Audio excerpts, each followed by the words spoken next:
ದೆಹಲಿಯ ಕೆಂಪುಕೋಟೆ ಬಳಿ ಸ್ಫೋಟಗೊಂಡಿರೋದು. ಚಾಂದ್ರಿ ಚೌಕ್ ಸ್ಫೋಟದ ಕಾರಣ ಸದ್ಯಕ್ಕೆ ತಿಳಿದು ಬಂದಿಲ್ಲ ಅಂತ ಹೇಳ್ತಾ ಇದ್ದಾರೆ. ಎಲ್ಲ ಆಯಾಮಗಳಲ್ಲೂ ಕೂಡ ತನಿಖೆಯನ್ನು ನಡೆಸಲಾಗ್ತಾ ಇದೆ. ಎನ್ಐಎ ಅವರು ಹೋದ ನಂತರ ಅಲ್ಲಿ ಸಿಗುವಂತ ವಸ್ತುಗಳ ಆಧಾರದ ಮೇಲೆ ಹೇಳಬಹುದು.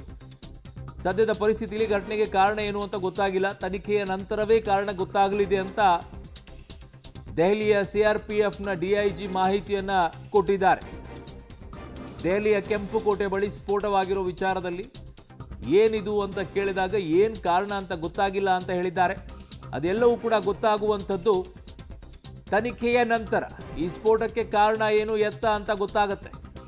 ಸದ್ಯದ ಪರಿಸ್ಥಿತಿಯಲ್ಲಿ ತನಿಖೆಯ ನಂತರ ಗೊತ್ತಾಗತ್ತೆ ಅಂತ ಹೇಳಿದ್ದಾರೆ.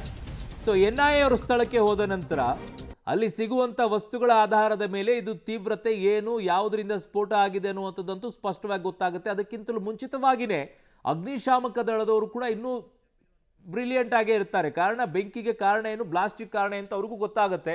ನನ್ನ ಸಹೋದ್ಯೋಗಿ ಶಬೀರ್ ನನ್ನ ಸಂಪರ್ಕಕ್ಕೆ ಸಿಗ್ತಾ ಇದ್ದಾರೆ. ಶಬೀರ್, ಈ ಒಂದು ಚಿತ್ರಣ ಏನಾದರೂ ಸಿಗ್ತಾ ಇದೆಯಾ ಈ ಬ್ಲಾಸ್ಟ್ ಕುರಿತಂತೆ? ಅದಕ್ಕೆ ಬ್ಲಾಸ್ಟ್ ಆಗಿದೆ ಏನು ಎತ್ತ ಅಂತ ಹೇಳಿ? ಅರುಣ್, ನೋಡಿ, ಎಲ್ಲವೂ ಕೂಡ ಗೊಂದಲದಲ್ಲಿದೆ. ಇನ್ನೂ ಕೂಡ ಯಾವುದೇ ಸ್ಪಷ್ಟತೆಗೆ ಬರ್ಲಿಕ್ಕೆ ಸಾಧ್ಯ ಆಗ್ತಾ ಇಲ್ಲ.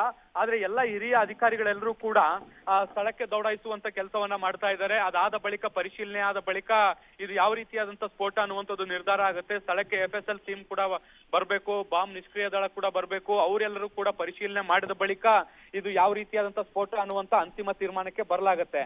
ಆದ್ರೆ ಈಗ ಸ್ಥಳದಲ್ಲಿ ನಾವು ನೋಡ್ತಿರೋ ಪ್ರಕಾರ ಅತಿ ಹೆಚ್ಚು ಪೊಲೀಸ್ ವಾಹನಗಳು ಸದ್ಯಕ್ಕೆ ಡೆಪ್ಯೂಟ್ ಆಗ್ತಾ ಇರುವಂತದ್ದು. ಬೇರೆ ಬೇರೆ ಪ್ರದೇಶಗಳಿಂದ ಪೊಲೀಸ್ ಸಿಬ್ಬಂದಿಗಳನ್ನ ಇಲ್ಲಿ ನಿಯೋಜನೆ ಮಾಡುವಂತ ಕೆಲಸಗಳಾಗ್ತಾ ಇದಾವೆ.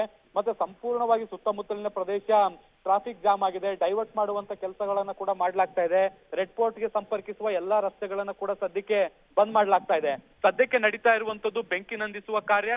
ಅದರ ಜೊತೆಗೆ ಆ ಮೃತದೇಹಗಳನ್ನ ಮತ್ತೆ ಗಾಯಾಳುಗಳನ್ನ ಆಸ್ಪತ್ರೆಗೆ ದಾಖಲಿಸುವಂತ ಕೆಲಸ ಕಾರ್ಯಗಳು ನಡೀತಾ ಇದಾವೆ. ಅರುಣ್. ಓಕೆ ಶಬೀರ್, ಮೇಲ ಮಾಹಿತಿಗೆ ಧನ್ಯವಾದಗಳು. ಸೊ 6 ಕಾರುಗಳಂತೆ 3 ಆಟೋ ರಿಕ್ಷಾಗಳು ಸುಟ್ಟು ಹೋಗಿವೆ ಅಲ್ಲಿ.